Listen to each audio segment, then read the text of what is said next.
السلام علیکم ورحمۃ اللہ وبرکاتہ۔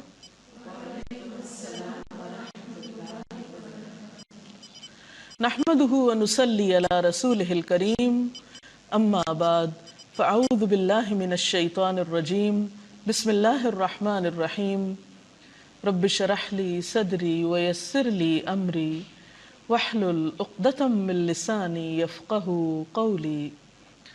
ناظرین، آج کی ہماری گفتگو کا موضوع ہے روزہ اور نماز۔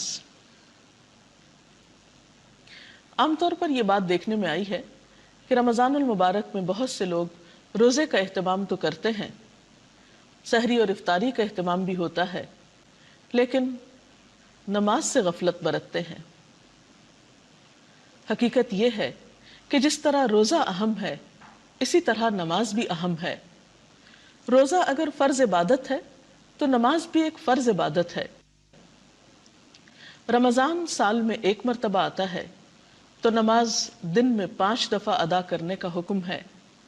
نماز اللہ سبحانہ وتعالی سے ملاقات کا ذریعہ ہے، اپنی محبت کے اظہار کا ذریعہ ہے، اپنی اطاعت کے اظہار کا ذریعہ ہے۔ نماز کے بغیر دین مکمل نہیں ہوتا۔ نماز دین کی بنیاد ہے۔ نماز کو چھوڑنا دین کی بنیادوں کو ہلا دینا ہے۔ اللہ سبحانہ وتعالیٰ قرآن پاک میں فرماتے ہیں ان الصلاۃ کانت علی المؤمنین کتابا موقوتا، کہ بے شک نماز مومنوں پر وقت کی پابندی کے ساتھ فرض کی گئی ہے۔ یعنی اس کے فرض ہونے میں، اس کے اہم ہونے میں کوئی شک و شبہ کی گنجائش نہیں۔ بار بار قرآن پاک میں آتا ہے وَأَقِيمُوا الصَّلَاةَ وَآتُوا الزَّكَاةَ، نماز قائم کرو اور زکوٰۃ ادا کرو۔ اگر قرآن پاک پر غور کیا جائے تو ہم دیکھتے ہیں کہ شاید ہی نماز سے زیادہ کسی اور چیز کے بارے میں اتنا تاکیدی حکم دیا گیا ہو یا اتنی زیادہ تکرار ملتی ہو۔ نماز دراصل ہمارے روزمرہ ہونے والے گناہوں کے کفارے کا بھی ذریعہ ہے۔ حقیقت یہ ہے کہ ہم سب انسان کسی نہ کسی طرح غلطی کر بیٹھتے ہیں، کوئی نہ کوئی گناہ ہم سے سرزد ہو جاتا ہے، لیکن جب ہم نماز پڑھتے ہیں تو ساتھ ساتھ گناہوں کی صفائی ہوتی چلی جاتی ہے۔ اس کے بارے میں ایک حدیث میں آتا ہے، حضرت ابو ہریرہ کہتے ہیں کہ نبی صلی اللہ علیہ وسلم نے فرمایا کہ تمہارا کیا خیال ہے کہ اگر تم میں سے کسی کے دروازے پر نہر بہتی ہو اور وہ اس نہر میں ہر روز 5 مرتبہ نہائے تو کیا اس کے بدن پر کوئی میل کچیل باقی رہ جائے گا؟ صحابہ کرام نے عرض کیا نہیں، کسی قسم کا میل کچیل باقی نہیں رہے گا۔ تو آپ صلی اللہ علیہ وسلم نے فرمایا یہی 5 نمازوں کی مثال ہے۔ اللہ تعالیٰ ان نمازوں کے ذریعے گناہ مٹا دیتا ہے۔ تو گویا دن میں 5 مرتبہ پاک صاف ہو کر اللہ پاک کے حضور حاضر ہونا انسان کی گناہوں کی معافی کا ذریعہ بھی ہے، اور انسان کے دل پر جو بوجھ آ جاتا ہے ان گناہوں کے ذریعے اس کو اتارنے کا سبب بھی ہے۔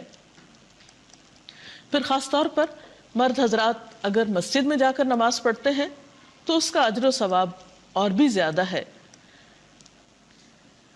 رمضان المبارک میں فرائض کے علاوہ خاص طور پر قیام اللیل کی بہت تاکید ملتی ہے۔ حدیث پاک میں آتا ہے من قام رمضان ایمانا و احتسابا غفر له ما تقدم من ذنبہ، جس نے رمضان میں ایمان اور احتساب کے ساتھ، یعنی خالص نیت کے ساتھ اور اللہ تعالیٰ سے اجر و ثواب کی نیت کے ساتھ رات کو قیام کیا، یعنی تراویح نماز ادا کی، تو اس کے پچھلے گناہ معاف کر دیے جائیں گے۔ تراویح کی نماز بنیادی طور پر ایک نفل نماز ہے۔ نبی صلی اللہ علیہ وسلم سے ہمیں یہ پتہ چلتا ہے کہ آپ نے رمضان کی آخری راتوں میں باجماعت بھی اس نماز کا اہتمام کیا۔ حضرت ابو ذر سے مروی ہے، کہتے ہیں کہ ہم نے آپ صلی اللہ علیہ وسلم کے ساتھ روزے رکھے، آپ نے ہمیں تراویح کی نماز نہ پڑھائی یہاں تک کہ رمضان کے 7 دن باقی رہ گئے، یعنی آخری عشرہ آ گیا۔ 23ویں رات کی 1/3 گزرنے پر آپ نے ہمیں تراویح پڑھائی، پھر آپ نے 24 شب کو نماز نہیں پڑھائی۔ 25ویں شب آدھی رات گزرنے پر نماز تراویح پڑھائی۔ ہم نے کہا یا رسول اللہ صلی اللہ علیہ وسلم، کیا ہی اچھا ہو اگر آپ رمضان کی باقی راتوں میں بھی ہمیں نفل نماز پڑھائیں۔ نبی صلی اللہ علیہ وسلم نے فرمایا، جس نے امام کے فارغ ہونے تک امام کے ساتھ قیام کیا، یعنی باجماعت یہ نماز ادا کی، اس کے لیے ساری رات کے قیام کا ثواب لکھا جائے گا۔ پھر آپ نے ہمیں نماز تراویح نہیں پڑھائی حتیٰ کہ 3 روز باقی رہ گئے، چنانچہ آپ نے ہمیں تیسری مرتبہ 27ویں شب تراویح پڑھائی، جس میں اپنے اہل و عیال کو بھی شامل کیا، یعنی خواتین بھی شامل ہوئیں، یہاں تک کہ ہمیں فلاح کے ختم ہونے کا ڈر ہوا۔ میں نے حضرت ابو ذر سے پوچھا فلاح کیا ہے؟ حضرت ابو ذر نے جواب دیا سحری، یعنی آپ نے اتنی طویل نماز پڑھائی کہ صحابہ کرام کو یوں محسوس ہوا کہ گویا سحری کرنے کا وقت بھی گزر جائے گا۔ سوال یہ پیدا ہوتا ہے کہ آپ صلی اللہ علیہ وسلم نے روزانہ کیوں نہیں نماز پڑھائی؟ آپ خود تو تہجد کا اہتمام باقاعدگی کے ساتھ کیا کرتے تھے۔ آپ صلی اللہ علیہ وسلم نے 5 نمازوں کے علاوہ رات کا قیام اپنے لیے لازم کر رکھا تھا، لیکن دوسروں کو یہ نماز رمضان کی ہر شب باجماعت نہ پڑھانے کے پیچھے ایک حکمت یہ ہو سکتی ہے کہ اگر آپ ایسا کرتے تو شاید یہ نماز فرض کے درجے کو پہنچ جاتی اور پھر امت کے لیے اس کو ادا کرنا مشقت کا سبب ہوتا، کیونکہ ایک اور روایت سے یہ پتہ چلتا ہے کہ ان راتوں میں لوگوں کا شوق اور ذوق دیکھنے کے قابل تھا، یعنی ہر رات میں پہلے سے زیادہ لوگ نماز میں شریک ہوئے، کیونکہ اس نماز کے پڑھنے کا اپنا ہی ایک لطف ہوتا ہے، کیونکہ خاص طور پر اس میں انسان کو موقع ملتا ہے کہ وہ تراویح میں پورے کا پورا قرآن پاک سن سکے۔ رات کے اس قیام کے علاوہ دن میں مختلف اوقات میں نوافل کا اہتمام کیا جا سکتا ہے، کیونکہ رمضان میں ایک نفل ادا کرنے کا ثواب عام دنوں کے فرض ادا کرنے کے برابر ہے۔ لیکن یہ یاد رہے کہ نوافل میں اعتدال بہت ضروری ہے۔ حضرت انس کہتے ہیں کہ نبی صلی اللہ علیہ وسلم نے فرمایا، نفل نماز اپنی طبیعت کی خوشی اور شوق کے مطابق پڑھو، جب طبیعت تھک جائے تو بیٹھ جاؤ۔ اس سے یہ بھی پتہ چلتا ہے کہ نفل نماز بیٹھ کر بھی ادا کی جا سکتی ہے، اور جتنی کسی کی استطاعت ہو اس کے مطابق۔ حضرت عائشہ کہتی ہیں کہ نبی صلی اللہ علیہ وسلم نے فرمایا، اپنی ہمت کے مطابق عبادت کرو، اللہ تعالیٰ کبھی نہیں تھکتا، یعنی وہ اجر دینے سے نہیں تھکتا جبکہ تم تھک جاتے ہو، یعنی ایسا نہ ہو کہ تم ایک کام شروع کرو اور اتنا زیادہ شروع کر دو کہ پھر اس کو نبھا نہ سکو، تو یہ عمل پسندیدہ نہیں۔ حضرت عبداللہ بن عمرو بن العاص کہتے ہیں کہ نبی صلی اللہ علیہ وسلم نے فرمایا، اے عبداللہ، تم فلاں آدمی کی طرح نہ ہو جانا جو رات کو اٹھا کرتا تھا پھر اس نے اٹھنا چھوڑ دیا، یعنی انسان ایک کام شروع کرے نیکی کا اور پھر کچھ دنوں کے بعد چھوڑ دے، تو یہ بات درست نہیں۔ اس کا یہ مطلب نہیں کہ ہم رمضان میں تراویح کی نماز چھوڑ دیں کہ شاید ہم عام دنوں میں تہجد نہیں پڑھ سکیں گے، نہیں، ہو سکتا ہے کہ اللہ سبحانہ و تعالی ہمیں رمضان میں تراویح کو پابندی سے ادا کرنے کی وجہ سے عام دنوں میں بھی تہجد کی توفیق عطا کریں، کیونکہ تہجد کی نماز ایک بہت خوبصورت نماز ہے۔ وہ وقت دعاؤں کی قبولیت کا وقت ہوتا ہے اور انسان کے لیے بہت ہی سکون اور اجر کا ذریعہ ہے۔ نفل نمازوں میں ایک اور نماز جو بہت ہی باعث اجر ہے وہ چاشت کی نماز ہے۔ اس کے بارے میں حضرت ابو درداء اور حضرت ابو ذر سے ایک روایت ہے کہ آپ صلی اللہ علیہ وسلم نے فرمایا، اللہ تعالیٰ ارشاد فرماتا ہے، اے آدم کے بچے، دن کے شروع میں میرے لیے 4 رکعت نماز ادا کر، میں تیرے سارے کاموں کے لیے کافی ہو جاؤں گا، یعنی ان رکعتوں کا اتنا اجر و ثواب ہے کہ دن کی باقی بہت سی مشکلات آسان ہو سکتی ہیں۔ تو آج کی بات کا خلاصہ یہ ہے کہ نماز کی پابندی کی جائے۔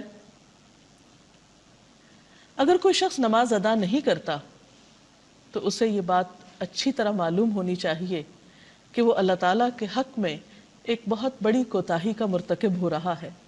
نماز کا چھوڑنا گناہ کبیرہ ہے۔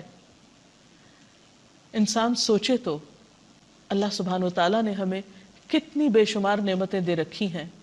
ہمارا یہ وجود، کھانے پینے کی نعمتیں، یہ زمین، یہ آسمان، یہ سب کچھ اس نے ہمارے لیے پیدا کیا۔ سب کچھ اس سے لے کر پھر آخر ہم اسی کو یاد کیوں نہیں کرتے؟ کیونکہ اس کا حکم ہے کہ اقم الصلاۃ لذکری، نماز میری یاد کے لیے قائم کرو۔ یہ یاد کرنے کا، اس کی ملاقات کرنے کا ایک بہترین طریقہ ہے، اور اگر ہم اس کو اس کے بتائے ہوئے طریقے کے مطابق یاد نہیں کرتے تو یہ اس کی رضامندی حاصل کرنے کا ذریعہ نہیں ہو سکتا۔ اسی لیے ہم دیکھتے ہیں کہ نبی صلی اللہ علیہ وسلم نے اسے اسلام اور کفر کے درمیان ایک حد فاصل قرار دیا۔ پھر اسی طرح آپ نے اسے دین کا ستون قرار دیا۔ پھر اسی طرح ہم دیکھتے ہیں کہ قرآن پاک میں نماز نہ پڑھنے والوں کے لیے بہت وعید آئی ہے۔ اللہ تعالیٰ کا ارشاد ہے کہ فی جنات یتساءلون عن المجرمین، یعنی جنت میں جب اہل جنت پہنچ جائیں گے تو وہ مجرموں سے سوال کریں گے، ما سلککم فی سقر، تمہیں جہنم میں کیا چیز لے گئی؟ قالو، وہ کہیں گے، لم نک من المصلین، ہم نماز پڑھنے والوں میں سے نہ تھے، ولم نک نطعم المسکین، اور ہم مسکین کو کھانا نہیں کھلاتے تھے، وکننا نخوض مع الخائضین، اور ہم بحثیں کرنے والوں کے ساتھ مل کر بحثیں کرتے تھے۔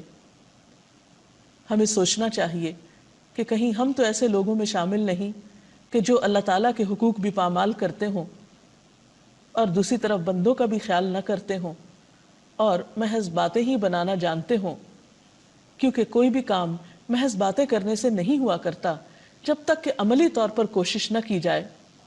اور یہ بات بھی یاد رہے کہ قیامت کے دن پہلا سوال نماز کے بارے میں ہوگا۔ اگر پہلے ہی سوال میں فیل ہو گئے تو باقی چیزوں کا کیا ہوگا؟ اس لیے ہم سب کے لیے یہ بات ضروری ہے کہ ہم رمضان کو ایک بہترین موقع جانتے ہوئے اپنے آپ کو نماز کا پابند بنائیں، کیونکہ روزہ ہمیں ایک ایسی فضا مہیا کرتا ہے، ہمیں روحانی طور پر ایسی طاقت عطا کرتا ہے کہ جس میں ہمارے لیے یہ بات آسان ہو جاتی ہے کہ ہم اللہ تعالیٰ کی طرف رجوع کریں۔ مثلا یہ کہ عام طور پر اگر صبح کے وقت اٹھنا مشکل لگتا ہے تو رمضان میں سحری کے لیے تو اٹھا ہی جاتا ہے۔ اگر 30 دن تک ہم صبح کے وقت فجر کی نماز پابندی کے ساتھ ادا کریں تو انشاءاللہ تعالیٰ ہماری عادت بن جائے گی، اور رمضان کے بعد پھر اس عادت کو قائم رکھنا مشکل نہ ہوگا۔ اسی طرح اگر رات کو تراویح پڑھی جا رہی ہے تو بعد میں بھی عشاء کی نماز بھاری نہ ہوگی۔ آپ صلی اللہ علیہ وسلم نے فرمایا اگر لوگوں کو پتہ چل جائے کہ فجر اور عشاء کی نماز میں کتنا اجر و ثواب ہے تو لوگ اپنے گھٹنوں کے بل چل کر مسجدوں میں آئیں۔ لیکن حقیقت یہ ہے کہ ہم اس نماز کا اجر و ثواب نہیں جانتے، اسی لیے ہم اس سے کوتاہی برت جاتے ہیں۔ اللہ تعالیٰ سے دعا ہے کہ ہمیں وہ اپنے اس حق کو پہچاننے کی اور اسے صحیح معنوں میں ادا کرنے کی توفیق عطا فرمائے۔ اس سلسلے میں اگر آپ کا کوئی سوال ہو تو آپ کر سکتے ہیں۔ تراویح اور تہجد کی نماز میں کیا فرق ہے؟ تراویح رات کے پہلے حصے میں پڑھی جاتی ہے اور تہجد رات کے آخری حصے میں پڑھی جاتی ہے۔ نبی صلی اللہ علیہ وسلم نے، جیسے کہ وہ حدیث میں نے آپ کے سامنے بیان کی، ایک رات اس کو رات کے اول حصے میں پڑھا، دوسری رات درمیانے میں اور تیسری رات آخری حصے میں۔